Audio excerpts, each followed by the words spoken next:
Since the coalition first started, we've heard over and over, you have to talk to the kids. You have to talk to the kids. Well, we listened. We listened, and it turns out the kids have a lot to say. Without further ado, it's now your turn to listen.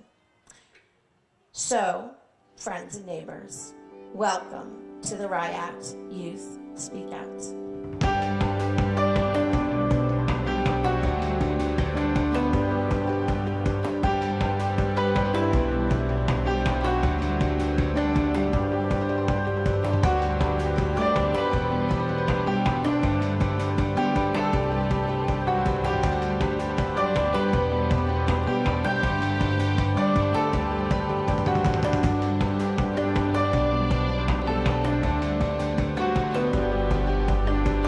Those of us who are adults, we really want to listen to what young people are saying. Sometimes I think we tend to draw comparisons to when we were young, and in my case it's a long time ago. Different pressures on kids today, different realities in a community like Rye. So it's great if they feel comfortable that they're in an environment where they can talk and share, and that we as adults can listen, so we can figure out what do we have to do to help them, make the right choices or be available to them to support them in whatever way. We're dealing with an epidemic of drugs, and I think RyeACT has tried to, involve itself in public education in a very forceful way, and we do what we can do. To give you all some context, this party was attended by 14 to 18 years old. They were only 14 to 18 years old. The classmates that I had just met the week prior to moving to Holland were wrecked by the end of the night. I saw students falling over and throwing up. One student got so intoxicated that an ambulance had to pick him up. He had to get his stomach vacuumed out. He had that much alcohol in him. He was lucky that someone had called, otherwise he might not have been with us here tonight. Today. This night in Holland taught me all the anguish that comes hand in hand with substance abuse. When I moved back to Rye, I brought this knowledge with me, and it strengthened my desire to work on drug and alcohol prevention, especially after finding out about some of the shocking statistics of drug and alcohol use here in Rye. Furthermore, when my grandma passed away from lung cancer last year after being a smoker for many years of her life, it strengthened my desire to prevent people from using drugs and alcohol even more. The RyeACT Coalition has given me the perfect platform to do such work on. When I was 8 years old, my best friend's father died in a drunk driving accident on his way home from my communion celebration. He had been drinking throughout the night and left the party alone on his motorcycle and without a helmet. He was recklessly speeding down the highway when he slammed into a van that was carrying a family. Those in the vehicle all escaped with minor wounds, but my friend's father passed away while being brought to the hospital. This man was like a second father to me. He treated me as if I were one of his kids. Whenever he brought something home for his family, he seemed to ensure there was always something for me as well, whether that be ice cream, movie tickets, or simply a seat at their dining room table. But in one moment, one night of bad decisions, there were no more family dinners, no more afternoons in the treehouse, and no more funny stories about celebrities he pretended to meet. It was as if I had fallen asleep in one world and woken up to a completely different one. I remained scarred by this tragedy for many years, and in a way it shaped a majority of my life. When asked why I do not drink, it is not the many goals I wish to achieve, nor is it the long history of family addiction that pop into my mind. What comes to my mind is this story, the story of a father gone too soon and the family that was left behind in pieces. I just think it's very empowering, and we've got singers, we've got poets. It's really nice, and you see all aspects of the school. Some of the sports kids, the theater kids. So I just think it's a great thing, and to kick off this event. Everyone else has a purpose, so what's mine? Look, there's a penny from the year I was born. It's a sign. I don't know how I know, but I'm gonna find my purpose. I don't know where I'm gonna look, but I'm gonna find my purpose. What will it be? Where will it be? My purpose in life is a mystery. Gotta find my purpose. Gotta find me. the hardest to find in yourself? What is it about me that seems to determine I'm destined to life on the shelf? This wait-a-bit character waiting to find whatever it is that I lack.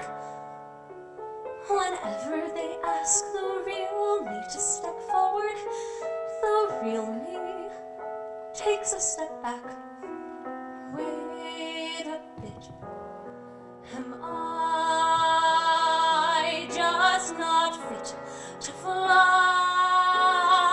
When I came to try, I watched the others as they soared in rows. It seems so effortless, but then who knows? Beneath the surface sometimes torment grows. I plucked up courage, for I knew I should fledge. So I stood on the edge. You know, I think all students need opportunities, and if you give them the opportunities, they're going to take the opportunity. So I think it's hard for them to get started, but if we create that as adults, then they thrive. They really do. Silent evenings, bristling with promise, the scintillating light of the lamp above my desk. Papers sprawled out, snow-rimmed edges juxtaposing the ebony of wood beneath, the blackness below my eyes. Clocks stand solemn, silently mourning the loss of sleep, the irony of it all. Even the papers get to lay down and rest. Bird calls start to infect the air, a moment of tension and then of clarity. Papers forgotten, fists unravel like string, clocks fall down, then turn back. Eyes flip shut like the turning of a key. As long as the curtains stay closed, there's still time, there's still darkness. Obligation knocks on the ebony desk, jolting the mind, yet the eyes stay closed another minute. For me, I have a story. So, I was bullied at my school of Rye Middle School. And I couldn't really explain my feelings. They were sort of aloneness, emptiness, solitaire, invisibility, and sadness. I didn't know what to do. But then I remembered a song that I heard on the radio from a new show called Dear Evan Hansen. That song struck to me, and it allowed me to talk to my parents about it more freely, because it was just a better way to communicate. And it turned out pretty well for me in the end, because after that, a few days later, a talent show came up. And that specific talent show, I learned that I could sing that song freely, and I could tell my voice to everyone. What else do I need? Extra time, don't we all? Life ain't too long, but of the time we do have, it makes the difference of either being in the movies or being on the railroad eating a cold can of Beans brand beans. Final thing I need is the arts. This ain't just me either. The arts are important for many people. I understand a lot of other things are important. We need all those AP classes and all those honors classes that everybody loves so much. And we need to funnel so much funding into football. You know football. The American pastime that's replacing the American pastime. Oops, the AstroTurf field needs a bit of replacing again. What's that little speck over there? What's that, the theater?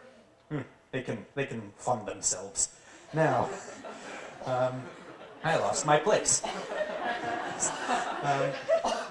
I just read a card that was written by a fourth grader saying that they wanted their parents to help them get good grades so that they could get into a good college. It's not that kids can't aspire to college, they should, but I think fourth grade there are maybe other priorities at that point. We need to dream big, we need to look at the big picture, but we also need to sort of step back and see how to create a little bit more balance. They are very academically focused. They are feeling pressure and stress for the college process. We're trying to sort of tamp that down a little bit. We need something like this because children need to be heard. Like, kids in the high school need to be able to express themselves, and also for the future generations, I want them to know that there are safe outlets like this in which they don't have to choose drugs or alcohol. So we went different ways and we signed up for our classes and we found our dorms, and this was the scary part for me. I was sleeping for 3 days with a girl that I had no idea who was. She wasn't there when I got there, so I was even more nervous. But then I went to a party. Fun, right? And the most important part, I think, of the party was meeting these people called your family group. Your family group kind of became your family because you were away from home, so they were people you could turn to and talk to. And it was awkward at first because it was about 5 or 6 kids your age from all over the eastern side of the United States, and 1 adult and 1 youth staff. Now, I'm so thankful I went because I met this girl named Maya, and she just totally changed my outlook on life. She was so positive and so out there, and she actually introduced me to my roommate during lunch, which I was very thankful for. But after really all of that, it was a blur of just perfect, I'd like to say. It was drug-free parties and outstanding speakers and fun classes, and I started to learn that I don't care what other people are going to think of me. I don't care if I make mistakes. If I trip over my shoelaces, oh well, it's not the end of the world. And I started to go out my comfort zone. I met a ton of people I still talk today, like every day. In the end, we are just kids, mature and intelligent, but kids. We still look for the gold star of approval in the eyes of our mentors, and we take it extremely hard when that gold star is replaced with disappointment. We are still at the age where we depend on other people to build us up. If you do not believe in us, then we will not believe in us. I certainly would never have believed I could give a speech in front of an audience, but my mom, Mrs. Pasquale, and Mrs. Dagenhart seemed to believe I could, so here I am. To put my point very bluntly, hug your children, praise your students, support your friends. It seems silly and oversimplified, but if I'm right, and I have a good feeling that I am right, this little bit of extra love will go a very long way. Together, as young adults and as grown adults, we can create a healthier and happier community. Thank you.